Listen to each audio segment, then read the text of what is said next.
Eh bien, on est en direct alors. Bon. Bonjour à tous ceux qui sont déjà connectés. Je ne sais pas si vous nous entendez.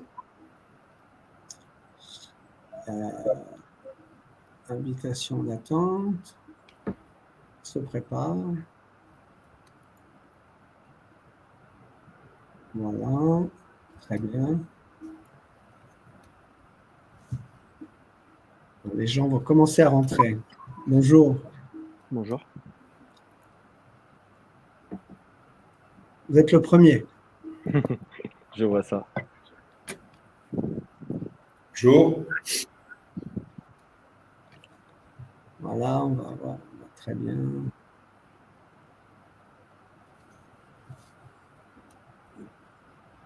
Invitation, voilà. Ça commence.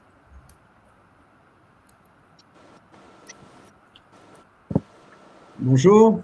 Bonjour. Bonjour. Ben voilà. Les gens se connectent tous. Très bien. On attend à peu près une vingtaine de participants, donc on va commencer dans 2-3 minutes si ça ne vous embête pas. Non.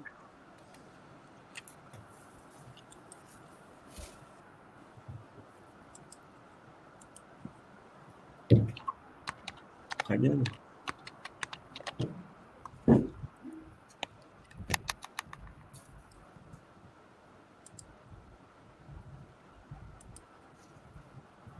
Voilà. Ok. Ok.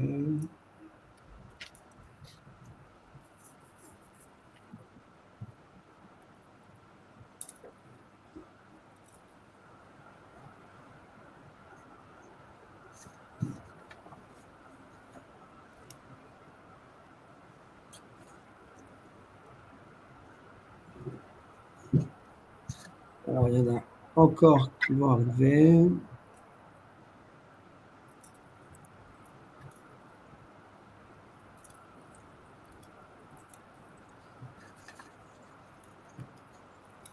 Bonjour. Arnaud Bouteille, hier. Enchanté, bonjour Fabrice Amou. Enchanté. Bonjour. Bonjour. Bon. Ce que je vous propose, puisque ce webinaire sera enregistré, c'est peut-être qu'on commence, comme ça on est dans un format court. Donc déjà, bonjour à tous et merci de votre présence pour ce webinaire dédié sur la solution Sedge Entreprise Intelligence, qui est la solution aujourd'hui proposée par l'éditeur Sedge, qui est couplée naturellement avec Sedge X3. Et vous êtes tous aujourd'hui, on vous remercie, nos clients qui nous faites confiance sur Sedge X3. Donc ça va vous donner l'occasion, pour ceux qui ne l'ont pas encore vu, de toucher du doigt ce qu'on peut faire avec cette solution. Donc le webinaire sera enregistré, on vous enverra le lien à l'issue de la présentation, vous pourrez le partager ou le revoir. Vous pouvez aussi poser des questions sur le chat, on essaiera d'y répondre à la fin ou au fil de l'eau sur le chat. Et puis je remercie notre équipe marketing, Marie et Chloé, qui nous ont aidés pour la partie logistique. Alors, peut-être juste en préambule, aujourd'hui, on a la chance d'avoir un peu plus de 120 clients actifs au niveau de Flowline, que ce soit en France, en Suisse ou en Belgique, puisqu'on aura des représentations ce matin de ces trois régions. Et il s'avère aujourd'hui que l'importance de l'exploitation de la data est réellement essentielle, notamment pour les directions financières, bien sûr, qui doivent avoir les bons KPI et les tableaux de bord ad hoc, et pour aussi la DSI qui doit manager un système global et qui peut avoir l'avantage d'avoir une solution totalement intégrée et prête à l'emploi. Pour information, on a aujourd'hui à peu près 20% de nos clients qui ont pris la solution SEI.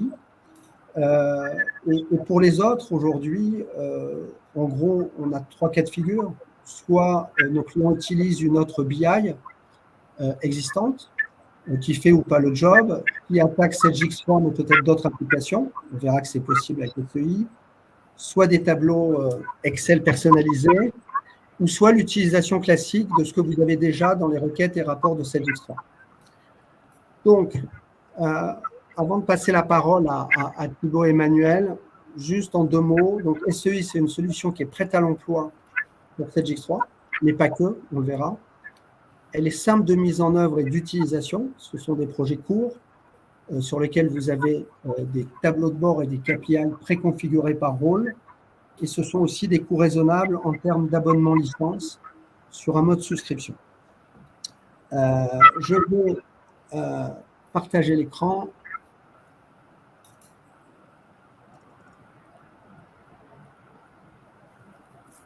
Voilà. Donc, pour les participants côté Flowline, donc, vont se présenter très rapidement et participeront. Donc, Emmanuel Guyet, je t'en prie, Emmanuel. Consultant à vente chez Flowline, Flowline 3 depuis sa création, et donc également maintenant SEI, qui est un module qui devient incontournable dans la mise en place de cette histoire. Merci Emmanuel. Thibaut Génie, que certains d'entre vous aussi connaissent. Bonjour à tous, donc je m'appelle Thibaut Génie. Je suis consultant finance chez Flowline depuis une petite dizaine d'années. Je suis rentré chez Flowline pour mettre en place X3 dans des projets en Suisse, en France et international. Et ça fait maintenant 4-5 ans qu'on met en place aussi SEI en complément de cette partie finance. Très bien. Et moi-même, donc Fabrice Amou, qui suis directeur commercial chez Flowline. Alors, bonjour, Dominique Latry. Il y a un écho assez fort. Oui. Je me demande si les intervenants qui ne parlent pas ne pourraient pas couper leur micro. Oui. Merci. Il n'y a plus d'écho. C'est très bien. Merci en tout cas pour cette intervention. Vous nous entendez sinon? Très bien là maintenant. Parfait.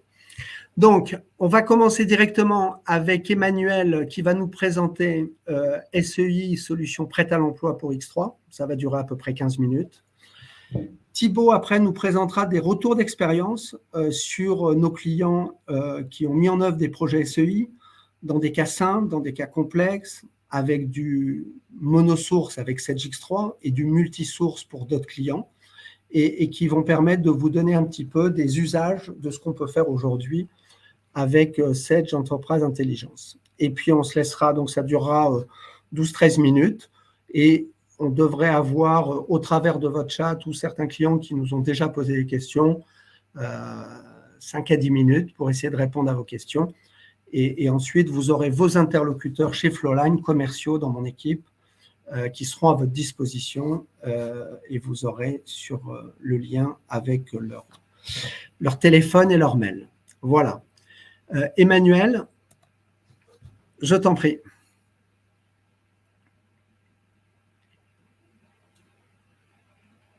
Ah, Emmanuel, tu m'entends? Oui, voilà, excusez-moi, il fallait que j'active mon micro, ça ira mieux. Voilà. Je l'avais enlevé pour enlever l'écho. Donc, je vais vous présenter cette histoire très sommairement sur quelques diapos, et ensuite on ira directement dans l'application X3 pour vous présenter le module SEI. Donc, quelques messages forts que Fabrice a déjà commencé à présenter. Donc, en termes de SEI, c'est un module intégré à Sedgix3, mais pas que. On verra également que SEI se partage avec d'autres applications. C'est un outil qui permet effectivement de créer des analyses de données financières et opérationnelles, donc pas que au niveau finance, mais aussi sur l'ensemble des modules de Sedgix3, les ventes, les achats, le stock, la production. C'est un outil qui permet d'être complètement intégré à Sedgix3, et ça c'est très important de le dire, parce que ça veut dire que au moment où on installe X3, on peut bénéficier directement des fonctionnalités des SEI, aussi bien sur les pages d'accueil que directement dans les écrans. On peut personnaliser les écrans avec les fiches clients, la fiche article ou d'autres écrans de cette histoire. C'est un outil qui est très sympathique pour faire de la collaboration, pour partager de la donnée, pour échanger de la donnée, correspondre autour de la donnée, puisqu'on peut envoyer ces données par mail, ça, ou aussi partager une page HTML et la publier à différents collaborateurs. Et c'est aussi un outil qui va vous permettre de partager de la donnée, pas que du 3, mais d'avoir de la donnée qui proviennent aussi d'autres sources de données, qui peuvent être d'autres ERP, qui peuvent être d'autres applications complémentaires à cette X3. Sur la diapo suivante, au-delà du fait que ça donne effectivement une autre puissance aux utilisateurs, puisque contrairement au report ou au tableau de bord qui était proposé en standard dans l'application CX3 sans la partie SEI, SEI va développer effectivement une capacité de pouvoir accéder à des analyses de données, soit sous forme de cube, c'est-à-dire qu'on prend de la donnée qui vient de CX3 et on la met dans des cubes, des entrepôts de données qui vont vous permettre effectivement de soulager la puissance des serveurs d'application et que l'on utilise quand on a des grosses volumétries, quand on a des volumétries importantes sur plusieurs années que l'on veut compiler. C'est très intéressant. Mais aussi, on a la possibilité d'interroger, un peu comme un recruteur dans cette histoire, d'interroger de la donnée en direct, en temps réel, de manière à pouvoir avoir des indicateurs d'alerte quand c'est nécessaire.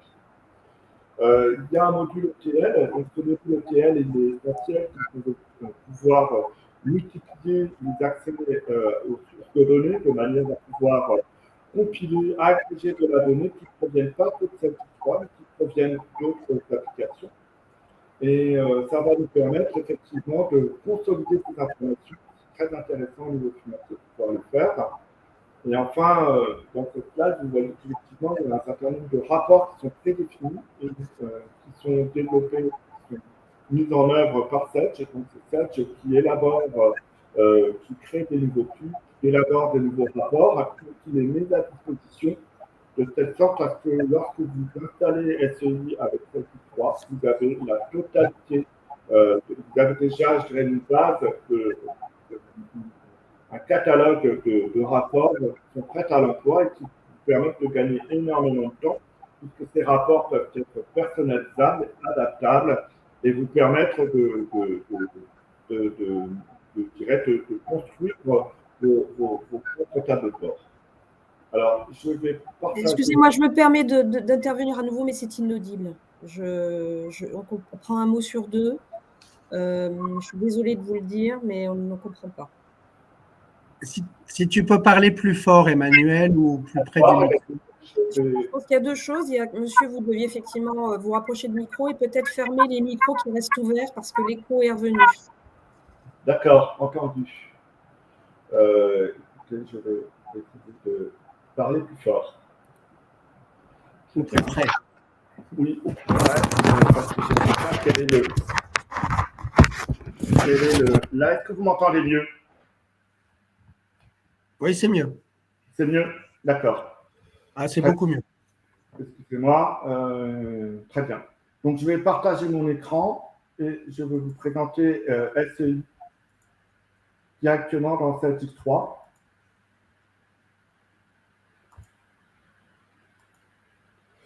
Voilà, donc on va se retrouver dans Celtic 3. Je me suis connecté à Celtic 3 et effectivement, j'ai un certain nombre de dashboards qui vous apparaissent à l'écran. Ce sont des dashboards standards proposés par Sedge au niveau financier. Donc, quand le thème, c'est sur la partie finance. Donc, j'ai sélectionné un certain nombre de dashboards. Alors, des dashboards, qu'est-ce que c'est? C'est dans chaque vignette, vous voyez des tableaux différents. Ces tableaux correspondent à des tableaux de bord qui ont été construits et qui ont été assemblés sur une même page et qui vont bénéficier de filtrages qui sont communs. C'est-à-dire que là, si je change une année ou si je rajoute une année, à ce moment-là, la donnée va se filtrer automatiquement sur l'ensemble des tableaux qui sont à disposition sur ce dashboard. On a effectivement un certain nombre d'autres dashboards qui sont disponibles. Sur ces dashboards, vous avez sur la partie droite un certain nombre de fonctions qui sont mises à disposition des utilisateurs. notamment l'une d'entre elles qui vous permet effectivement de partager ce dashboard, soit directement en faisant un email, soit en passant par ce qu'on appelle un scheduler, c'est-à-dire une fonctionnalité qui va vous permettre d'abonner une tâche d'envoi par mail de ce dashboard, de cette sorte à ce que vous puissiez programmer que tous les mois ou toutes les semaines, vous envoyez à 8h du matin le dashboard en question et de telle sorte à ce que sans que vous ayez quoi que ce soit à faire tous les mois, eh bien, le dashboard est mis à disposition de vos interlocuteurs sous format PDF. Vous avez aussi la possibilité, vous, directement de vouloir exporter de la donnée par email. Alors, il faudrait que le dashboard arrête de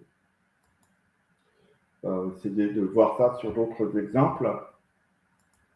Donc là, vous avez un exemple avec cette fois-ci plutôt toute la partie gestion à l'affaire financière. Vous en avez d'autres sur la partie plutôt vente, donc toute la partie vente. Là. Et l'ensemble de ces dashboards, comme je disais tout à l'heure, peuvent être exportés par mail, voilà, et sous format PDF, mais vous pouvez choisir quel est le format que vous voulez. Vous pouvez créer des pages HTML, faire au format XLS, le format Excel, ou au format image, PNG, c'est un format image.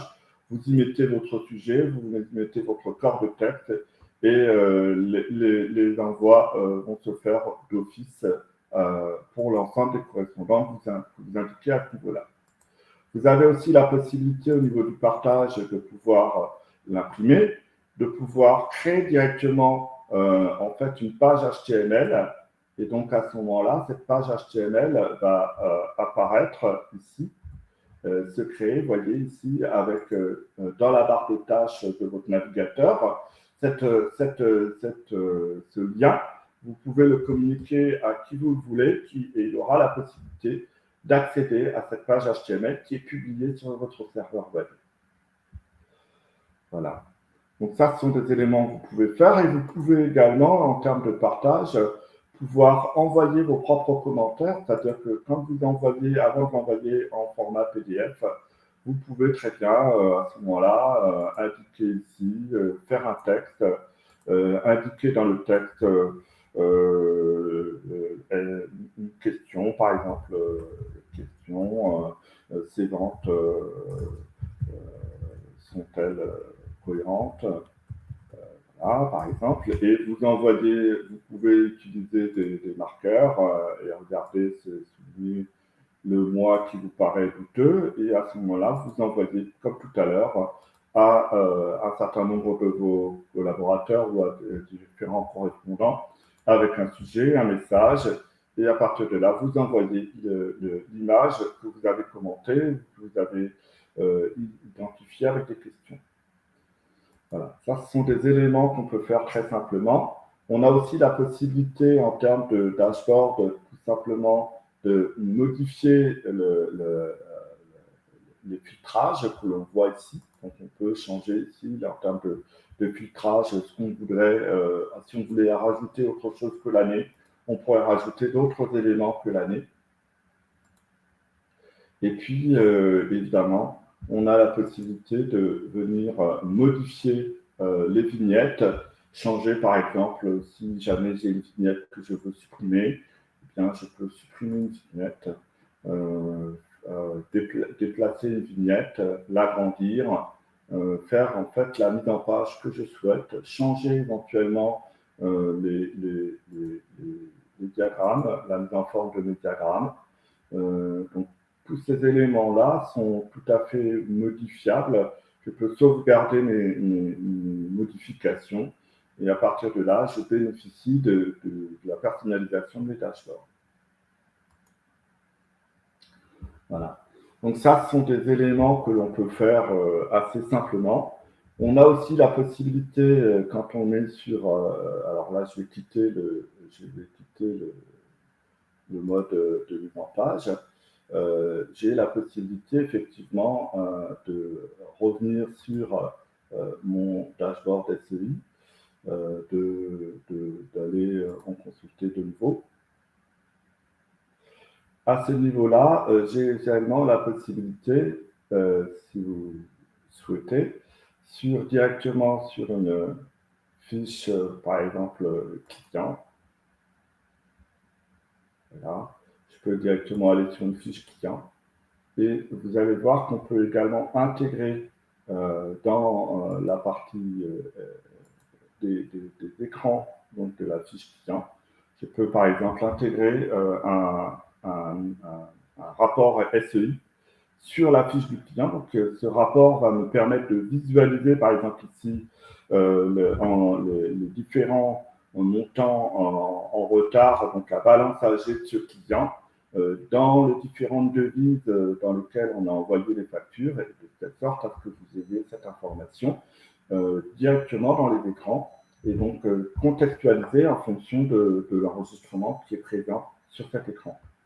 Donc ça, c'est pour vous montrer la capacité que l'on a en termes d'intégration d'SEI et la possibilité effectivement dans SEI de pouvoir partager de la donnée en direct et pas seulement sous forme d'entrepôt de données. Voilà.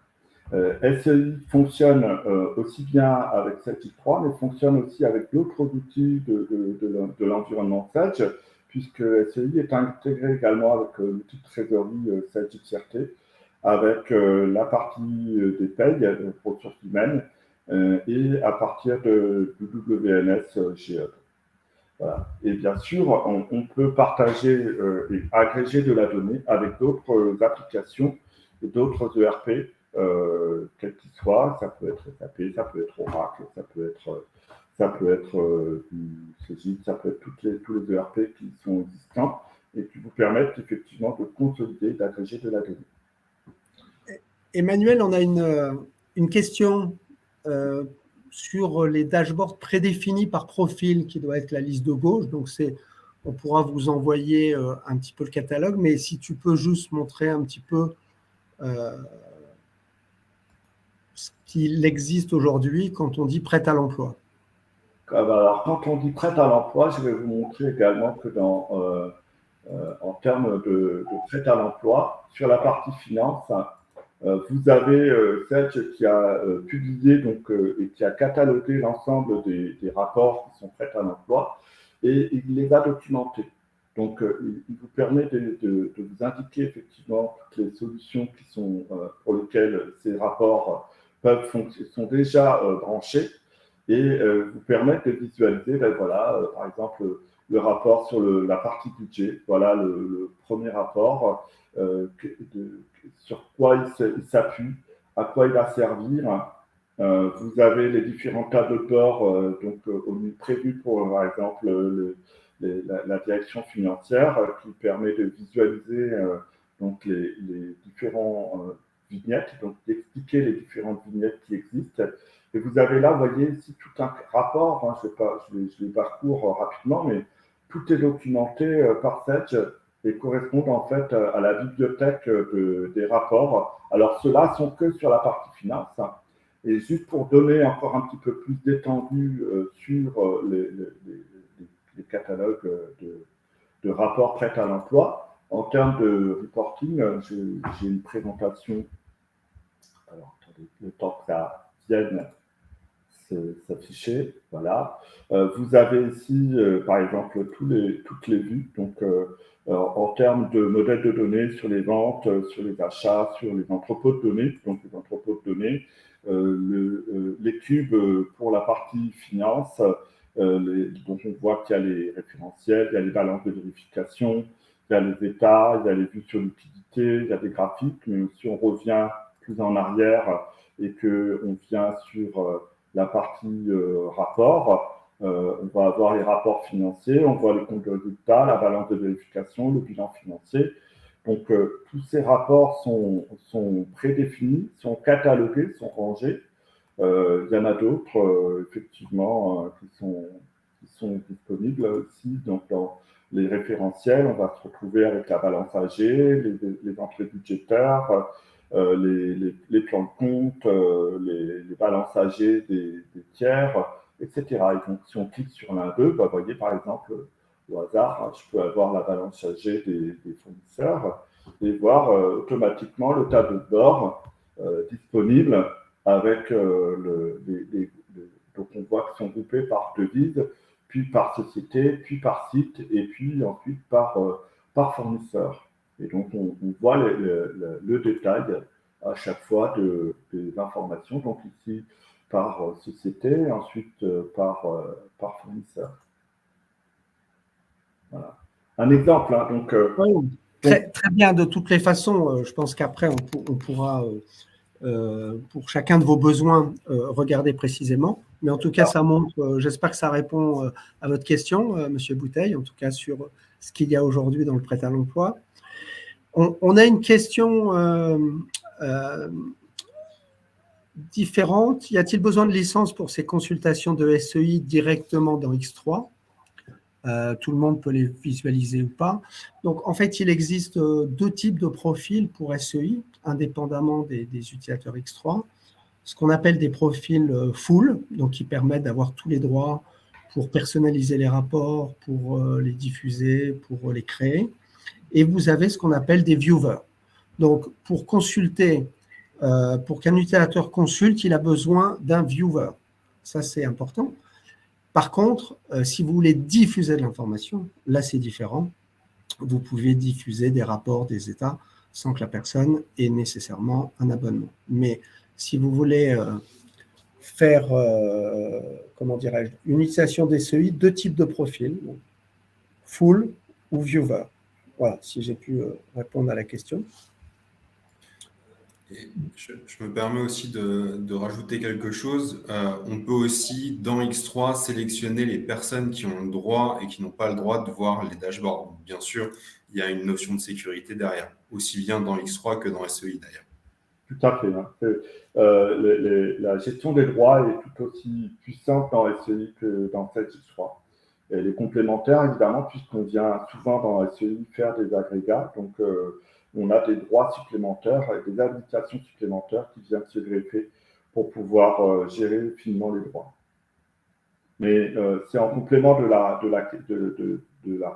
question qui était que, effectivement, en termes de licence, il n'y a pas besoin de licence à partir du moment où on est dans la publication des rapports.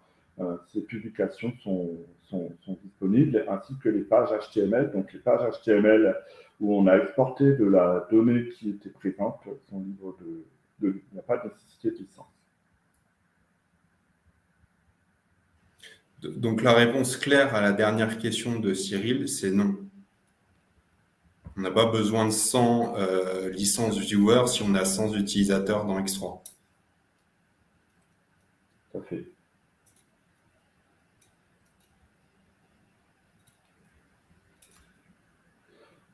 Peut-être que justement, s'il n'y a pas d'autres questions, Thibaut, tu peux prendre la main. Oui, bien sûr. Je vais normalement partager mon écran. Hop, hop. OK. Merci Emmanuel. Alors, comme nous, pour la mise en place d'SEI, nous basons notre stratégie sur deux de nos points forts. Un intégrateur unique qui est composé d'experts métiers pluridisciplinaires. Si vous nous faites confiance pour mettre en place votre BI, vous aurez un interlocuteur unique qui est spécialiste de votre métier et qui a déjà mis en place X3 et SEI. Ça veut dire qu'on n'a pas besoin de réexpliquer aux différents intégrateurs notre besoin. Et ça veut dire qu'il n'y aura surtout pas d'échange d'excuses, c'est pas moi, c'est lui, au premier problème. Donc, faire le choix de Flowline, c'est faire le choix d'un seul responsable qui parle le langage de votre métier et qui connaît surtout l'architecture des deux logiciels, X3 et SEI. Et c'est grâce à notre expérience qu'on a mis en place une méthode d'implémentation rapide et agile qui répond aux besoins de votre entreprise. Qu'est-ce que ça veut dire ? Ça veut dire qu'en moins de 10 jours de consulting, on va installer le logiciel SEI, analyser votre besoin et le documenter. Et ça, je ne pourrais jamais aussi bien insister sur ce point, car c'est vraiment la clé pour la pérennité de votre BI, cette documentation. On vous formera aussi sur les rapports standards, tout ce que vous a montré Emmanuel. Et on vous formera aussi à les personnaliser. Et on va assurer un suivi dans le temps. Ces 2 points, l'analyse de votre besoin et le suivi, on l'a ajouté par la suite parce qu'on s'est rendu compte avec l'expérience que souvent, les clients étaient formés, mais que les équipes n'avaient pas le temps de finaliser le projet, ce qui engendrait de la frustration et une sous-utilisation du logiciel. Donc, on s'est dit que faire une analyse claire des besoins et définir des objectifs précis et assurer un suivi régulier dans le temps pour s'assurer que ces objectifs sont bien atteints, c'était la clé pour résoudre ce problème. Nous croyons à cette méthode rapide et agile. Elle a fait ses preuves. J'ai l'exemple d'un client qui a, pour le front Salesforce, donc pour ses ventes, et X3 pour toute la partie back-office. Ils ont fait le choix de prendre le logiciel dans Salesforce Tableau pour analyser les ventes. Et devant les délais de mise en place, la DAF a décidé de nous consulter et de nous choisir. Au final, 1 mois après, ils ont pu commencer à analyser leur premier rapport et à les personnaliser. Et c'est maintenant ce que je vais vous montrer. J'ai pris 3 business cases, 3 besoins clients auxquels j'ai répondu et je vais vous montrer comment on y a répondu. J'ai fait ces 3 choix aussi pour vous montrer 3 méthodes différentes d'utilisation d'SEI. Donc, le premier business case, c'est le pilotage des interfaces. C'est un peu la ritournelle du contrôle de gestion. Aujourd'hui, une grande partie des entreprises utilisent plusieurs logiciels qui communiquent entre eux. Et une bonne pratique, c'est quand même de s'assurer que les données qui sont contenues dans un logiciel sont contenues dans l'autre à la fin de la période. Et ça peut être extrêmement chronophage. Devoir sortir toutes les données sur Excel d'un logiciel, sortir les données de l'autre et faire une consolidation, ça peut être très très long. Donc là maintenant, je vais rentrer dans X3 et je vais vous montrer ce qu'on a fait dans X3, j'ai dit. Donc là, ce qu'on a fait, c'est aussi un dashboard, mais plus basé directement sur X3, mais basé sur ce qu'on appelle Data Sync, c'est un ETL, qui permet de concaténer plusieurs sources de données, donc plusieurs origines de données dans un même endroit. Donc, on a les ventes qui ont été reçues dans X3 et les ventes qui sont contenues dans le logiciel de front. Donc là, on voit que on est sur le mois que j'ai. Les données, bien sûr, sont des données de test, donc ne vous basez pas dessus. On a le mois de juin dans lequel tout est bien, il n'y a aucun problème. Et on peut choisir, par exemple, le mois de septembre, où je sais qu'il y a un petit problème. On voit que les chiffres d'un côté et de l'autre diffèrent.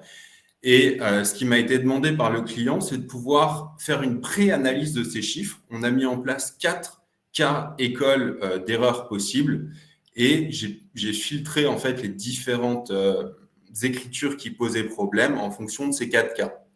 Ça permet directement à mon client de dire, ici, on a un problème d'article qui n'est pas le même entre l'un et l'autre. C'est Jean-Pierre qui doit s'occuper de ce genre de problème. Bam, je vais lui envoyer la référence de la facture et il va pouvoir corriger le problème. Donc ici, on a un problème d'article.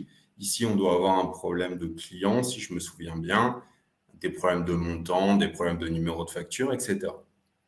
Voilà. Donc ça, c'est un dashboard qui lui a permis d'économiser beaucoup de temps et surtout du temps qui n'était pas vraiment utile parce qu'au final, extraire des données d'un logiciel, ça n'a pas grand intérêt. Et de pouvoir ainsi vraiment se concentrer sur l'analyse et de comment corriger les erreurs. Le second business case, c'est aussi une ritournelle du métier de DAF, c'est le compte d'exploitation. Beaucoup d'entreprises l'utilisent. Donc ici, j'ai décidé d'utiliser non plus un dashboard, mais ce qu'on appelle un rapport dans SEI. Un dashboard et un rapport, c'est aussi la concaténation de plusieurs vues, de plusieurs rapports l'un comme l'autre, mais la différence, c'est qu'ici, le rapport nous permet de faire des additions. Donc, on a un premier rapport avec les ventes et le coût d'achat des marchandises vendues et le calcul de la marge commerciale. Ici, mon client voulait un breakdown par année, donc on a l'année en cours et l'année N-1. On pourrait tout à fait penser avoir ce même rapport par département ou par catégorie de produits avec des retraitements analytiques par derrière. Et ensuite, il voulait pouvoir, dans les différentes rubriques de mon compte d'exploitation, pouvoir voir le détail par compte et ensuite aller un peu plus loin à la ligne. Donc là, on a les numéros de facture qui vont s'afficher dans le compte de vente. Pour les autres comptes, on pourrait avoir des pièces comptables, etc. Donc, toutes ces données sont des données transactionnelles. Donc, si maintenant, on va dans X3 créer une facture, on pourra voir que notre rapport va se mettre à jour avec les différentes données. Comme l'a montré Emmanuel, ici, on a aussi la possibilité de filtrer par société ou par site ou avec toutes les idées qu'on veut. Voilà. J'ai enfin un troisième besoin. Une fois qu'on a notre compte d'exploitation, on peut travailler un tableau de flux de trésorerie.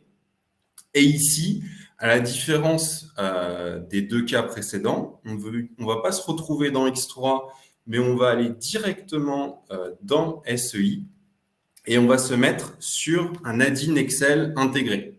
Donc ici, on a une application Excel avec toutes les possibilités d'Excel, donc de faire des additions, des soustractions, des multiplications.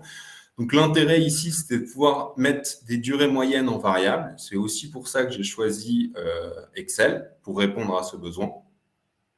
Donc on a la moyenne des durées moyennes des créances clients, des dettes fournisseurs. Ça nous permet ensuite de créer notre BFR. Et donc ici, on voit qu'on est dans des formules Excel qui sont basées sur SEI. Donc on voit ici, par exemple, on va prendre l'année 2022 qui est contenue dans les paramètres ici. Et pour la valeur moyenne des stocks, on va prendre les comptes de stock et on va utiliser la durée moyenne de rotation des stocks pour calculer notre BFR. Et une fois qu'on a ce calcul, on va pouvoir créer notre tableau de flux de trésorerie. L'intérêt aussi d'avoir cette version online d'Excel, c'est qu'on peut tout à fait travailler à plusieurs dessus. On peut tout à fait ajouter un commentaire et ensuite demander à notre collaborateur de répondre à notre question, de prendre en compte notre point.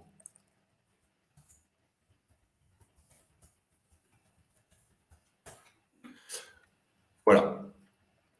Donc ça, c'est les différentes manières qu'on peut utiliser des SEI. Encore une fois, c'est un logiciel qui nous offre beaucoup de possibilités dans l'analyse des chiffres et surtout d'économiser un temps précieux dans l'export des données et dans leur mise en forme parce que c'est SEI qui va faire ce travail pour vous. Je vais maintenant repasser la parole à Fabrice qui va conclure notre séance. Merci Thibaut, en tout cas sur ces cas d'emploi qu'on peut faire en utilisant intelligemment SEI et qui viennent de nos clients. On est à peu près dans les temps. Je voulais savoir, vous avez posé quelques questions sur le chat. Si vous avez d'autres questions, on en a eu quelques-unes avant, mais peut-être je vais vous donner déjà la question et la réponse, si vous ne l'aviez pas. Donc, la dernière version d'SEI marche sur toutes les versions 7X3 à partir de la version 6. Ça, c'est un premier point, puisque dans nos clients, on en a encore qui sont dans des versions 6, un ou deux encore dans des versions inférieures, et la majorité sur des versions 11 ou 12. Donc, ça marche à partir de la version 6, avec uniquement quelques dégradations, puisqu'il n'y a pas le portail et certains rapports qui ne peuvent pas utiliser, mais globalement, il est prêt à l'emploi de la 6 à la 12. Voilà, ça c'était une question qui avait été posée. Si vous avez d'autres questions, vous pouvez prendre votre micro et les poser, et sinon, on est à votre disposition pour essayer d'y répondre. Oui, rebonjour Dominique Latry. Donc, ce que nous avez montré est très intéressant. Hein, ça a l'air, cette possibilité que vous évoquiez de pouvoir utiliser le BI avec d'autres sources et de connecter les différents outils d'une entreprise. C'est ma compréhension. Est-ce à dire que si on est sur ce type de projet, vous avez déjà des accords avec un certain nombre d'éditeurs ou c'est vraiment du sur-mesure qu'il faut étudier avec vous? Alors, je vais peut-être laisser répondre. C'est une très bonne question. En tout cas, je vais laisser répondre Thibaut, puisqu'on a un cas en Suisse où on a, chez un gros distributeur, utilisé SEI qui remplaçait le système précédent qui s'appelait Cognos, avec six bases différentes. Mais peut-être Thibaut, expliquer un petit peu quels sont les formats déjà proposés par cette entreprise intelligence. Alors, d'une part, il faut différencier la partie technique de la partie utilisation des logiciels et l'utilisation des données. Généralement, qu'est-ce qui se passe et il faut bien clarifier le besoin. Si le besoin, c'est d'utiliser en même temps, dans le même rapport, des données qui proviennent de sources différentes, comme par exemple dans mon cas, les ventes et la contrepartie des ventes dans X3. On est obligé de créer entre... il y a les deux bases de données X3 et les ventes, et on est obligé de créer un entrepôt de données entre les deux pour faire venir ces données et ensuite les utiliser et les analyser. Donc, le lien entre les bases de données et l'entrepôt de données, c'est un lien au DBC. Et bien sûr, l'entrepôt de données, il faut le créer sur mesure. On va dire, il faut définir que le champ article, par exemple, d'X3, il correspond au champ article du logiciel de front. Donc ça, lorsqu'on veut faire du mix d'informations, on est obligé de créer les rapports ad hoc. Après, comme l'a dit Emmanuel et comme il pourra éventuellement vous faire parvenir la documentation, si on utilise une monosource de données, on a déjà un certain nombre de rapports standards qui sont fournis par l'éditeur et on parle principalement des logiciels de Sage, mais pas que. Et d'autre part, une des dernières nouveautés de la version en cours d'SEI, c'est des modèles de données universels qui permettent en fait d'utiliser des rapports standards avec une base de données qui n'était pas prévue à la base. En gros, pour comprendre, c'est un espèce de mapping où on dit le champ article de SEI correspond au champ article de cette base de données. Et une fois qu'on a fait ce lien, on peut utiliser les rapports standards. Et pour compléter ce que dit Thibaut, effectivement, quand on veut mélanger de la donnée qui proviennent de sources différentes, on est toujours certainement obligé de vérifier qu'il y a une cohérence de données entre les deux bases de données. Parce qu'effectivement, on peut avoir profité que quand on était sur X3, on a recodifié la donnée article, par exemple, et du coup, on se retrouve avec une incohérence entre les données telles qu'elles étaient codifiées dans un système précédent, exemple, et les données qui sont codifiées dans X3. Donc souvent, on va s'appuyer sur une autre zone qui était l'ancien code qu'on a éventuellement mémorisé dans X3. Et du coup, c'est pour ça qu'on a souvent besoin d'aller personnaliser le mappage de telle sorte à ce que les informations soient cohérentes et qu'elles puissent s'agréger et signifier quelque chose lorsqu'on les agrège. Merci Emmanuel. Et le dernier point peut-être pour vous, madame, qui était la question. Donc, Sage Enterprise Intelligence, c'est un logiciel qui est aujourd'hui distribué par Sage et qui est pré-packagé avec des univers qui sont liés à X3. L'éditeur s'appelle Nectari.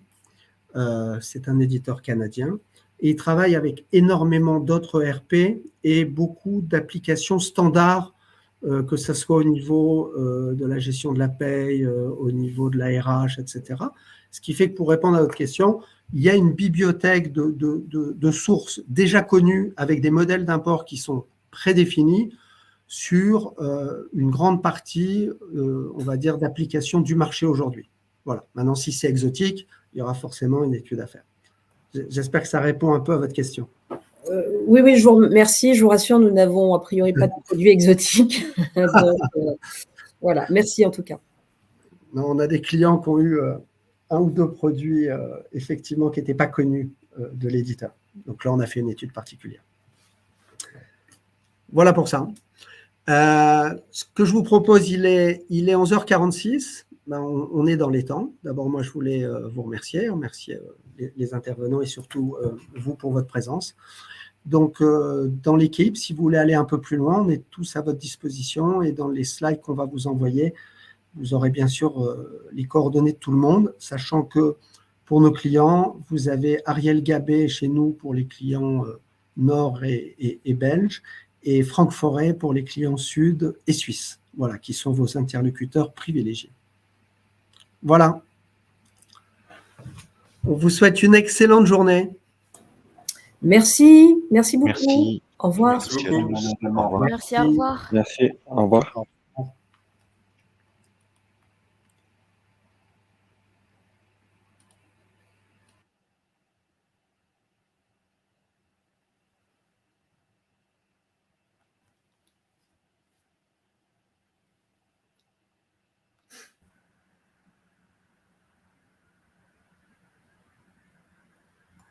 Bon, après, on n'est plus que deux. Moi, je vois Alexandre Zaraï connecté.